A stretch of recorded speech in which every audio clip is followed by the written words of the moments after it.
ჩემო პატარა დიდებო. ნახეთ, ჩემო პატარა დიდებო. ეხლა მე მაინტერესებს. არ ვიცი როგორ გადავიდე გზაზე და ამიხსნე. აბა გიორგი როგორ უნდა მოვიქცე?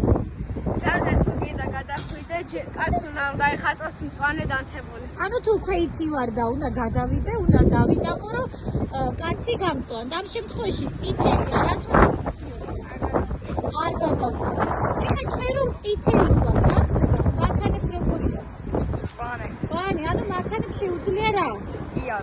იარო. აი, მწვანესა და წითელს შორის რა ერთებათ ხოლმე შუქნიშანზე მანქანები? ყვითელი რას ნიშნავს? რომ უნდა მოემზადო, ხო? ამ უნდა გაჩერდე, ან უნდა წახვიდე. მეგი, როდესაც წითელი კაცი უნდა არის, მაშინ რას აკეთებს ადამიანი, რომელიც ყვითელია? არ გადადის. რა შემთხვევაში გადადის?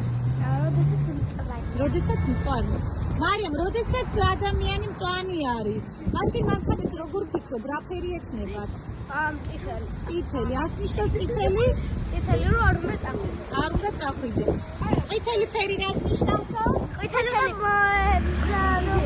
უნდა მოემზადო.